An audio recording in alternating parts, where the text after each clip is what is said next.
Sometimes I wonder if St. Paul would be surprised if he were to return today and visit some of our churches to learn about the impact of his words in relation to women in the church, that women should be silent, submissive, women should not teach in the church.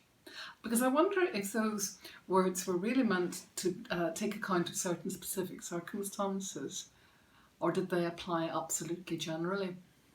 Reverend Chris has recently spoken several times about the role of women in the life of Jesus. We remember it was women who discovered the empty tomb, the women who sat at the foot of the cross during the crucifixion.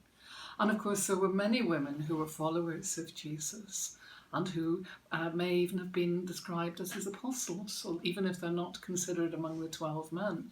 Certainly they were very much there present, learning from him and helping to spread the word. But this idea of women having power and authority in the church or in religious life doesn't start simply with Jesus. Jesus certainly wanted women to be included, and he certainly wanted them to have a place and to be involved in a religious life of his time.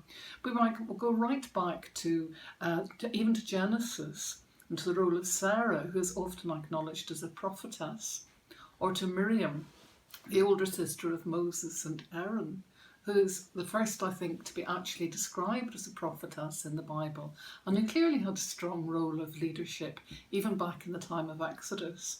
We could think of other women. The stories of women in the Bible sometimes seem to represent women who are silly or even a bit reprehensible, but of course there are many stories of men who don't always act in the wisest of ways. The Bible presents us with people, human beings with all of their frailties.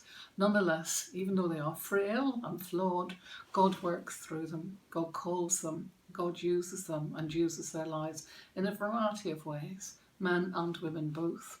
We might think in that curious and challenging book, the book of Judges, of Deborah, who was clearly a leader and one of the judges right back in those ancient times before even the kingdom was established, the rule of Saul and David.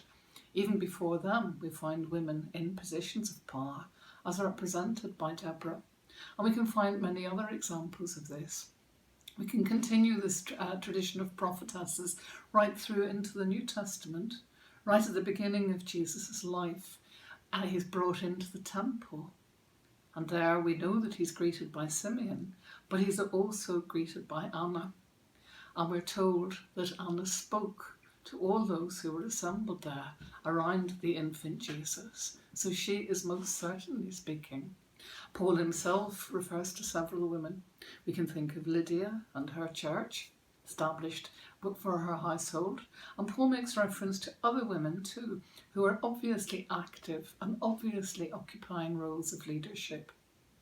And so while these women we might think of as being exceptions, and perhaps they were certainly there, they were certainly working, they were certainly speaking, they were certainly teaching, and they were certainly not silent.